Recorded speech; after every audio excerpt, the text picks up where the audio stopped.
ہر قسم کے روحانی جسمانی مسائل اور وظائف کے لیے پیر اقبال قریشی چینل کو سبسکرائب کریں۔ نحمده ونصلي على رسوله الكريم اما بعد اعوذ باللہ من الشیطان الرجیم بسم اللہ الرحمن الرحیم یا ایہا الذین آمنوا توبوا الی اللہ توبة نصوحا قال النبی صلی اللہ علیہ وسلم التائب من الذنب كمن لا ذنب له صدق الله العلي العظيم وصدق رسوله النبي الكريم۔ خانقاہ عالیہ قریشیہ مورگا راولپنڈی میں زیر سرپرستی ہے پیر طریقت حضرت مولانا محمد اقبال قریشی صاحب کے حفظہ اللہ تعالی پہلی مرتبہ اس عاجز کا یہاں آنا ہوا ہے پورے علاقے میں۔ طبیعت صحیح نہیں تھی، عذر بھی کیا، لیکن حضرت کا حکم وزنی تھا تو میں آپ کی زیارت کے لیے پہنچ گیا۔ اور اب بڑی ذات ہے، اس سے بڑا کوئی نہیں ہے، نہ کوئی دعویٰ کر سکتا ہے نہ رب برداشت کرتا ہے دعویٰ کرنے والوں کو۔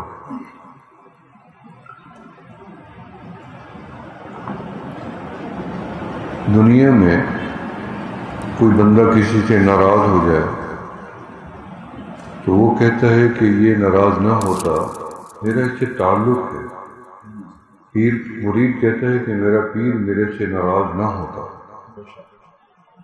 مجھے جس سے فیض ملتا تھا یہ ناراض ہوا تو مجھے فیض نہیں ملے گا، توجہ ملتی تھی اب مجھے توجہ نہیں ملے گی، دعائیں ملتی تھی پیر ناراض ہوا تو اب دعائیں نہیں ملیں گی، شفقت نہیں ملے گی۔ احساس ہوتا ہے کہ یہ نہ ہوتا۔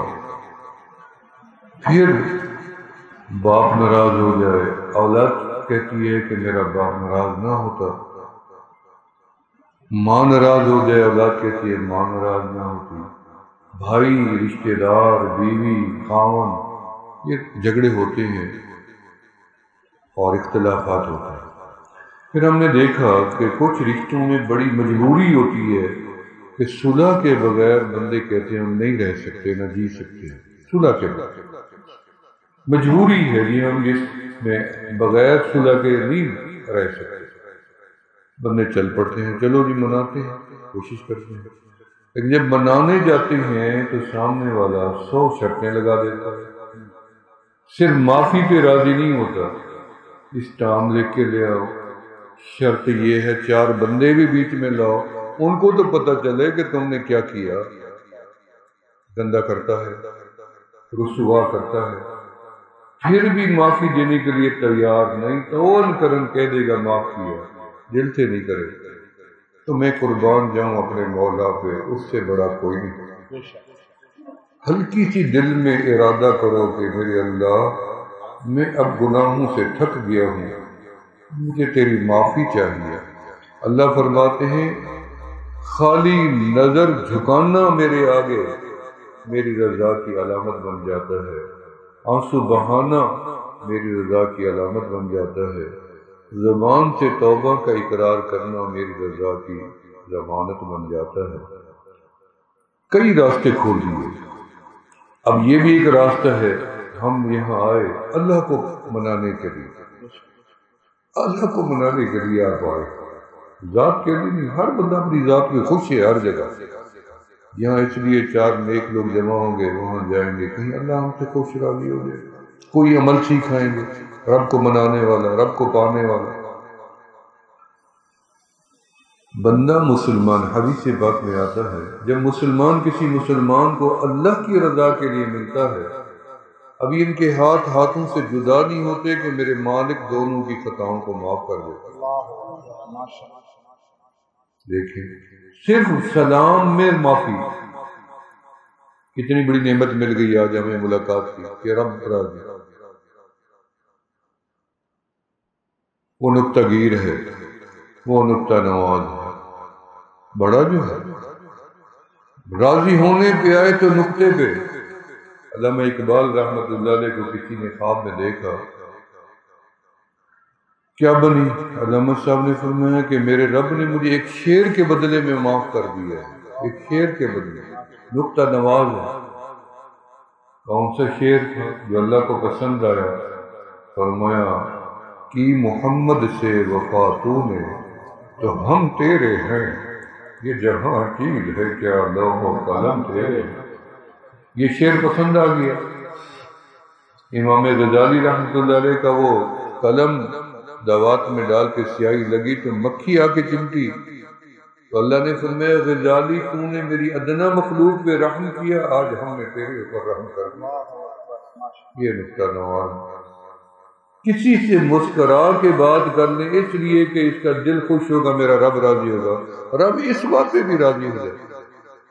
بھوکے کو کھانا کھلا دیا، ننگے کو کپڑا پہنا دیا، کسی اداس کو، پریشان کو، جیسے کہ سیدنا عباس رضی اللہ تعالیٰ عنہ اعتکاف بیٹھے تھے مسجد نبوی علیہ السلام میں، عام مسجد نہیں ہے، مدینہ ہے، مسجد نبوی ہے۔ ایک سوالی حاجت مند حاجت لے کے آیا، اٹھ کے اس کے ساتھ چل پڑے اس کی مدد کے لیے۔ دوسرے صحابی نے کہا حضرت آپ کو پتہ ہے آپ اعتکاف میں بیٹھے ہیں؟ نے کہا مجھے پتہ ہے۔ تو پھر آپ کو پتہ ہے کہ اعتکاف ٹوٹ جائے گا آپ کا باہر جانے میں؟ نے کہا یہ بھی مجھے پتہ ہے۔ تو پھر کیوں توڑ دیں گے؟ نے کہا مجھے آقا کا فرمان یاد ہے، کسی بھی مسلمان کی مدد کرنا 100 اعتکاف کرنے سے زیادہ ثواب۔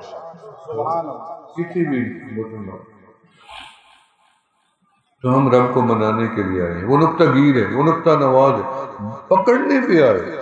بنی اسرائیل کے زمانے میں ایک نیک اور ایک گناہ گار کی دوستی تھی۔ نیک جب بھی گناہ گار کو ملتا اور کہتا کہ توبہ کرو رب کو منا، وہ کہتا تو جان تیرا خدا، میں جانوں میرا خدا۔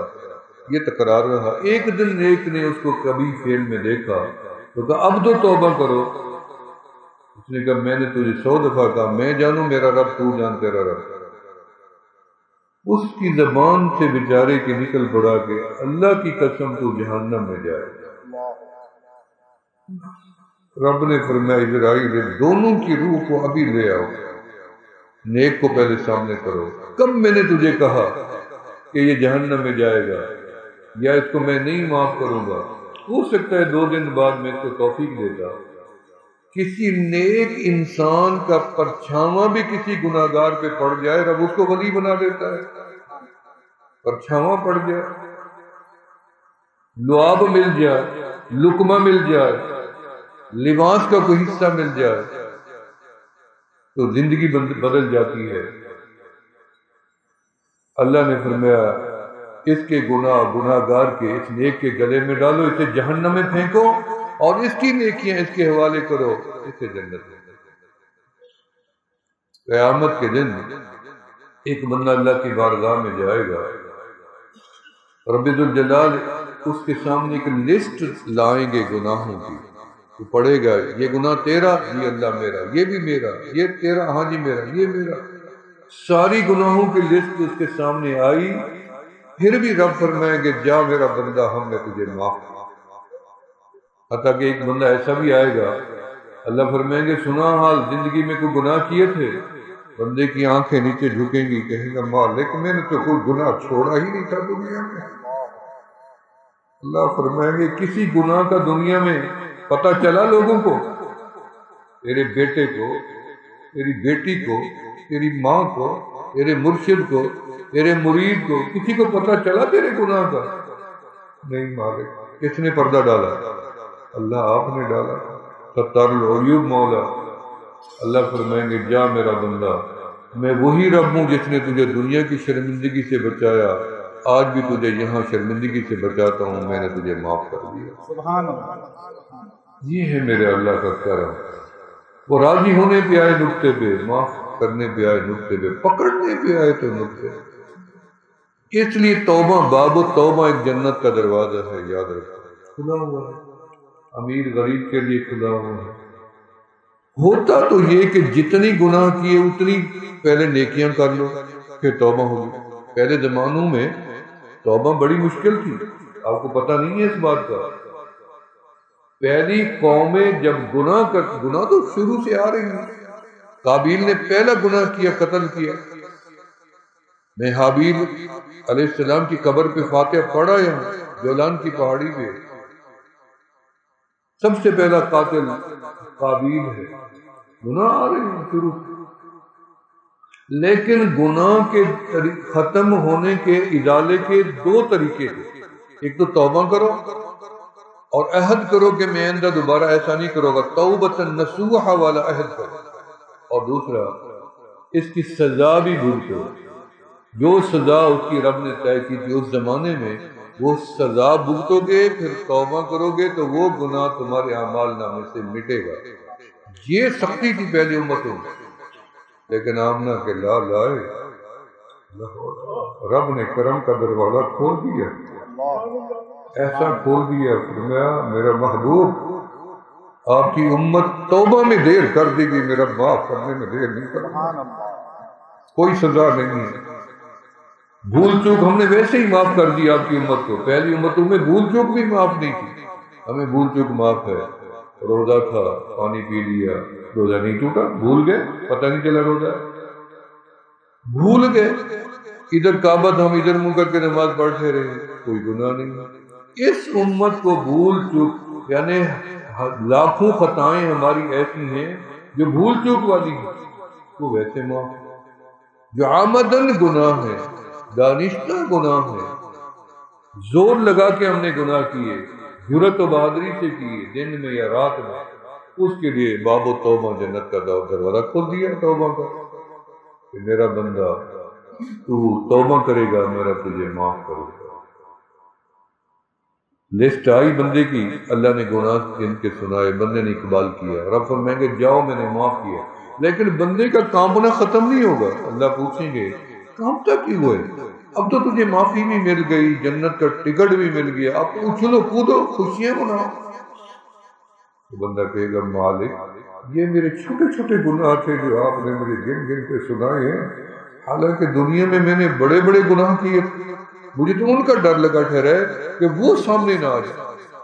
اللہ فرمائیں گے میرا بندہ ہمیں علم ہے کہ دنیا میں تو نے بڑے بڑے گناہ کیے تھے، لیکن جب بھی تو نے گناہ کیا اس کے بعد تو شرمندہ ہو گیا کہ مجھے یہ نہیں کرنا چاہیے تھا، اور جیسے ہی تو شرمندہ ہوتا تھا ہم تیرا گناہ اسی وقت دنیا میں معاف کر دیتا۔ توبہ نہیں کی، شرمندگی میں معاف۔ دیکھیں کرم کا دروازہ تو دیکھیں، ایک بندہ زبان بند ہو گئی، گناہ کیا، توبہ نہیں کر سکا زبان سے، لیکن اس کے بعد اس کو موقع ملا، خانقاہ میں آ گیا، علماء کی مجلس میں آ گیا، لا یشقى جلیسہم، جن کے ساتھ بیٹھنے والا محروم نہیں ہوتا، علماء کی مجلس میں آ گیا، مسجد میں آ گیا، گناہ کے بعد، لاکھوں گناہ کرنے کے بعد دل میں خیال آیا، 99 قتل کرنے والا، 100 پورا کرنے والا، دل میں پکا ارادہ جوڑا رب کو منانے کا، بغیر توبہ کے مر گیا، بغیر وصول اس جگہ کے جہاں توبہ کے لیے جا رہا تھا وہاں پہنچنے سے پہلے مر گیا، صرف ارادہ کیا ہوا تھا مصمم رب کو منانے کا، رب نے اس قاتل کو بھی معاف کر دیا۔ فرمایا تو زبان سے توبہ کر، ہم معاف کر دیں گے۔ زبان نہیں کام کر رہی، کسی وقت ہی زبان بند ہو سکتی ہے، کوئی دنیا کی طاقت بند زبان تو نہیں کھول سکتی، کھولے گا تو میرا رب کھولے گا۔ یہ بولنے کی طاقت میرے رب نے دے رکھی ہے، دیکھنے کی طاقت تجھے میرے رب نے دے رکھی ہے۔ کبھی بھی دنیا ہمارے پاس آتی ہے، حضرت کے پاس لوگ رات کو سوتے ہیں، صبح کو اٹھتے ہیں تو بینائی ختم، سن کے باتیں سوئے، صبح اٹھے تو بہرے اٹھے، باتیں کر کر کے سوئے، صبح اٹھے تو گنگے ہو چکے تھے، کسی کا جسم ختم، کسی کا فالج، کسی کی کڈنی گئی، کسی کا دل گیا، کسی کا دماغ گیا۔ یہ تو انسان کی حقیقت ہے۔ پھر انسان اکڑ کرے، تکبر کرے، میں کچھ بھی نہیں ہے، رب بھی میرا بڑا ہے۔ حق یہ تھا بڑے کو راضی کرنے کے لیے ہمیں بڑی پنچایت لگانی پڑتی، لاکھوں لوگوں میں جمع کر کے اور رب کو منائے، نہیں۔ اللہ فرماتے ہیں چاہے تو نے گناہ دن کے اجالے میں کیے، رات کی تاریکی میں کیے، مجمع عام میں کیے، اور کرتے ہیں یہ جو داڑھی کٹوانا ہے مجمع عام میں نہیں ہے، گناہ کبیرہ نہیں ہے؟ کیا یہ گناہ کا لفظ میں نے استعمال کیا ہے کہ داڑھی کٹوانا گناہ ہے؟ میرے باپ نے کہا یہ داڑھی کٹوانا گناہ ہے؟ نہیں، رسول اللہ صلی اللہ علیہ وسلم جن کی سنت ہے، جن کا عمل ہے، ابو بکر، عمر، عثمان و علی میرے نبی کے یاروں کا عمل ہے، تابعین کا، تابعین، مجتہدین، اہل بیت کرام، یہ سب عمل شروع سے آ رہا ہے۔ داڑھی کٹوانا گناہ ہے، کٹواتے بھی ہیں، چہرہ شیشے میں دیکھتے بھی ہیں، اور اس کے بعد خوش بھی ہوتے ہیں۔ کسی بھی گناہ کے اوپر بندہ خوش ہو گیا ایمان سے خارج۔ یاد رکھنا، گناہ کے بعد شرمندہ ہونا ضروری ہے کہ مجھے داڑھی تو رکھنی تھی، غلطی ہو گئی، کٹوا دی، کوشش کرتا ہوں نہ کٹوا۔ اس لیے گناہ کبیرہ یا صغیرہ، ہمارے حضرت خواجہ فضل علی قریشی رحمۃ اللہ علیہ نے فرمایا کہ سانپ اور بچھو چاہے چھوٹے کیوں نہ ہوں، تاثیر زہر کی دونوں میں برابر ہوتی ہے۔ اس لیے جیسے عقل مند بندہ ذی شعور سانپ اور بچھو سے ڈرتا ہے کہ کہیں کاٹ نہ لے، مجھے موت نہ آ جائے، اسی طرح آپ اگر سمجھدار ہیں، عقل مند ہیں، تو گناہوں سے بھی ڈریں، کیونکہ سانپ کا اثر موت تک رہے گا زہر کا، اور گناہ کے زہر کا اثر قبر میں بھی ساتھ چلا جائے گا۔ قبر گناہ گاروں کو دبائے گی نا، قبر گناہ گاروں کے لیے جہنم کا گڑھا ہے نا، قبر گناہ گاروں کے لیے بیت الدودہ، بیت الوحشہ، تاریکی کا گھر۔ نیک بندہ جیسے میدان محشر میں گناہ گار کفار، یاد رکھنا، ان کے لیے جو محشر کا دن ہے 50,000 نوری سال کا دن ہے، انتظار کا ختم ہی نہیں ہوگا۔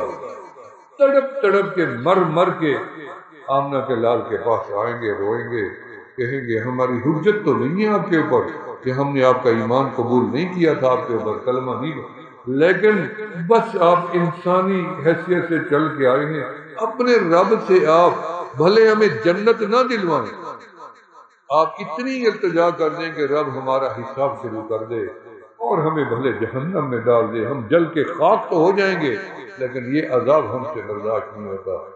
اور میرے اور آپ کے لیے محشر کا میدان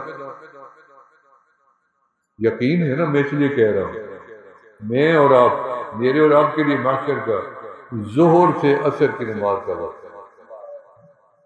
من الظہر الی العصر، بس اتنی ٹائم بھی نہیں گزرے گا ہم جنت کے پروانے لے کے رب سے پل صراط سے گزر کے جنت میں جا رہے ہیں انشاءاللہ۔ تو توبہ کا دروازہ کھلا پڑا ہے، ایسا نہ ہو کہ آپ ارادہ کریں چلو آج گناہ کر لوں، کل توبہ کر لوں گا، کل تو لوگ آئے نہیں، کل دیکھی نہیں ہے دنیا نے، کل کی انتظار میں توبہ گناہ نہ کریں اور توبہ نہ چھوڑیں، کل کسی نے نہیں دیکھی، آج ہی حساب صاف کریں رب کے ساتھ کہ آج اپنے گناہوں کی۔ اچھا یہ ہے کہ بندہ خود توبہ نہیں کر سکا، کمال ہے میرے مالک کی، اللہ نے فرمایا اولاد ماں باپ کے لیے توبہ کرے، اور کہ اللہ میرے باپ کو رب اجعلنی مقیم الصلاۃ ومن ذریتی ربنا فتقبل دعا ربنا اغفر لی ولوالدی وللمؤمنین یوم یقوم الحساب، یعنی والدین کی طرف سے بھی اور روح زمین کے مومن مرد و خواتین کی طرف سے بھی ہر مسلمان نماز کے اندر اللہ سے توبہ کر کے معافی مانگ رہا ہے۔ اللہ فرماتے ہیں ہم نے توبہ کا یوں بھی دروازہ کھول دیا تاکہ میرا بندہ جہنم میں نہ جائے، عذاب سے بچ جائے۔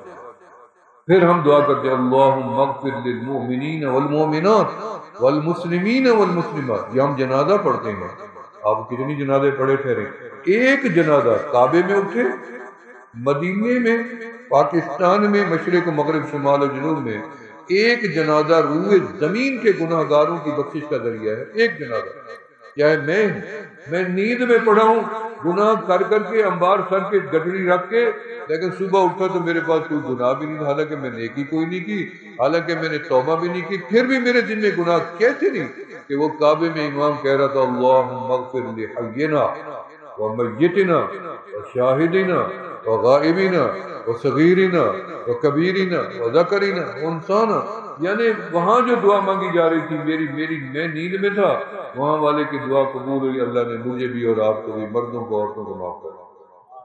کیا دروازہ کھولا ہے کرے، ایسے کریم رب سے بھانگنا، ایسے رحیم رب کے در سے بھاگنا، بغاوت کرنا، عقل مندی کا تقاضا تو دیکھو، کچھ تو خیال کرو۔ رب کے رحمت کا دروازہ کھلا پڑا ہے، کبھی بھی گناہ پہ تکبر نہیں کرنا، گناہ کے گواہ نہ بناؤ، تکرار نہ کرو بار بار۔ ایک چور کے ہاتھ کاٹنے کا حکم دیا سیدنا عمر رضی اللہ تعالیٰ عنہ نے، تو وہ رونے لگا، چیخنے چلانے لگا، امیر المومنین پہلی دفعہ چوری کی ہے، معاف کر دینا، میرا ہاتھ نہ کاٹے۔ سیدنا امیر عمر بن خطاب رضی اللہ، جو عادل زمانہ، جن کے عدل کے ڈنکے مشرق سے مغرب آج بھی بجے ہوئے، آج بھی کفار نے لکھا ہے کہ دنیا میں ایک عمر پیدا ہوتا تو روئے زمین پہ اسلام کا جھنڈا لہرا جائے، پوری دنیا۔ انہیں فرمایا کہ رونا بند کرو، تلوار اٹھائی اور اٹھ کے باہر نکل گئے، فیصلہ ہو چکا ہے، رونا بند کرو، یہ مکاری بند کرو، مجھے پتا ہے تیرا کہ تو ایک چور نہیں ہے، ایک چیز کا چور نہیں ہے، تو آدھی چور ہے، آدھی۔ اتنی یقین، حالانکہ کبھی اس کو چوری کرتے نہیں دیکھا، یقین سے کہہ دیا کہ تو آدھی چور ہے۔ وہ آگے ہوا، اس نے کہا امیر المومنین اس سوال کا جواب دیے جائے، واقعی میں آدھی چور ہوں، آپ کو کیسے پتا ہے؟ میں نے تو ہمیشہ چھپ کے چوریاں کی ہیں، اور کوئی کسی چوری میں پکڑا بھی نہیں گیا، کہیں میں نے اعتراف بھی نہیں کیا، آپ کو کیسے پتا چل گیا میں آدھی چور ہوں؟ سیدنا عمر نے فرمایا مجھے یوں پتا ہے کہ میرا رب اتنی مہربان ہے کہ پہلی غلطی پہ تو وہ پکڑتا ہی نہیں ہے۔ اس کا مقصد ہے تو آدھی چور ہے تو رب نے تیرے اوپر سزا کا حکم لگوا دیا، ہاتھ کاٹنے کا۔ گناہوں کی عادت نہ بناؤ، کہیں آسمانوں سے دوسرا فیصلہ ہو کے نہ آ جائے۔ احتیاط کرو، زندگی کو اچھا کر کے گزارو، زندگی اچھی کر کے گزارو، صاف ستھری کر کے گزارو، کہ ادھر روح نکلے ادھر جنت کے دروازے کھلے پڑے۔ توبہ کا دروازہ بند نہیں ہوا، پھر بھی بندہ مر گیا، قبرستان ڈال دیا۔ دیکھیں کرم کا دروازہ، اب قبرستان میں کوئی معصوم بچہ دفن ہو جائے تو اس کی آمد کی وجہ سے اللہ فرماتے جاؤ قبرستان والوں، ہم نے تمہیں معاف کر دیا۔ شہید چلا جائے، ولی چلا جائے، نیک چلا جائے، اس کے ساتھ جتنی قبریں ہیں سب کی اللہ تعالیٰ عذاب قبر ختم کر دیتا ہے، سب کو جنتی بناتا ہے۔ مسلمان ہونا، اہل حق اہل توحید ہونا شرط ہے، یاد ہے۔ بہرحال یا ایھا الذین آمنوا توبوا الی اللہ، ایک صحابی رسول ہے حضرت ثعلبہ رضی اللہ عنہ، مشہور صحابی ہیں۔ وہ ایک گلی سے گزر رہے تھے، مدینہ پاک کا واقعہ ہے۔ اللہ آپ سب کو مدینہ دکھائے، آمین کہہ رہے ہیں۔ میں تو کہتا رہتا ہوں کہ مدینہ نہ دیکھا تو کچھ بھی نہ دیکھا۔ مدینہ وہ بستی ہے جہاں میرے مولا رات دن تیری رحمت برستی ہے، کیونکہ جو کچھ بھی ملا ہے مجھے اور آپ کو سب مدینے سے ملا ہے۔ نماز مکہ میں ملی، آدھا قرآن مکہ میں ملا، لیکن آدھا مدینے میں ملا۔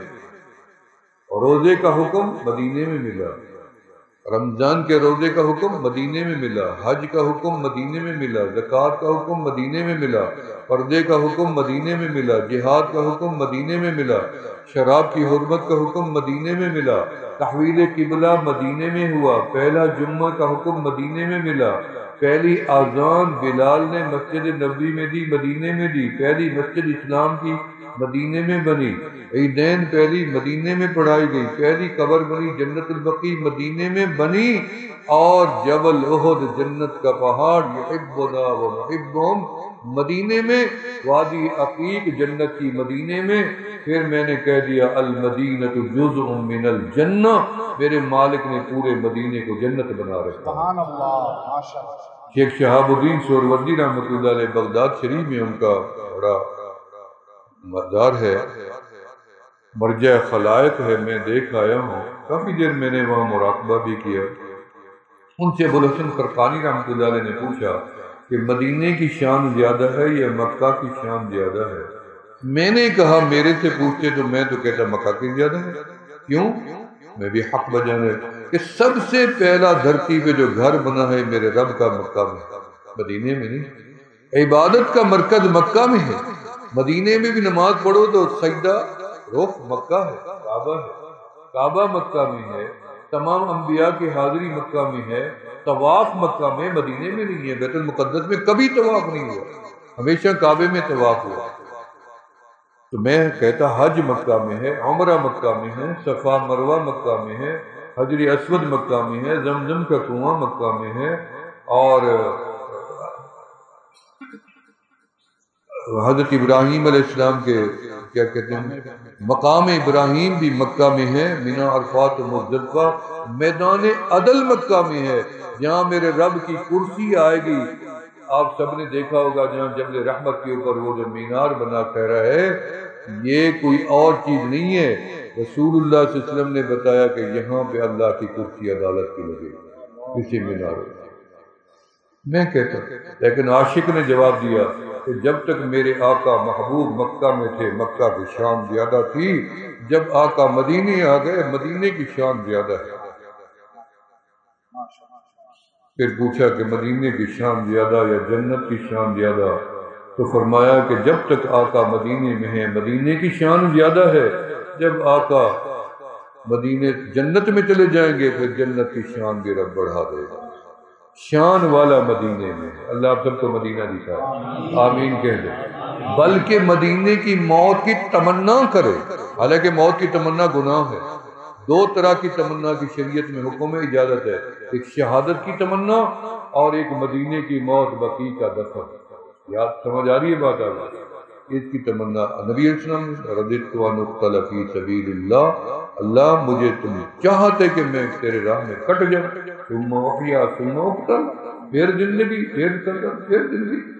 لیکن اللہ نے فرمایا میرا محبوب، ہم نے نہ وہ ہاتھ نہ وہ خنجر نہ تلوار نہ تیر دنیا میں ایجاد ہونے ہی نہیں دیا جو آپ کی گردن پہ آ جائے، کیونکہ آپ اگر قتل یا شہید ہو جاتے، پہلے بھی ہو چکے ہیں انبیاء، پھر نبی علیہ السلام سے اس بندے کی طاقت بڑھ جاتی، مقام بڑھ جاتا جو آپ کے اوپر حاوی ہو جاتا۔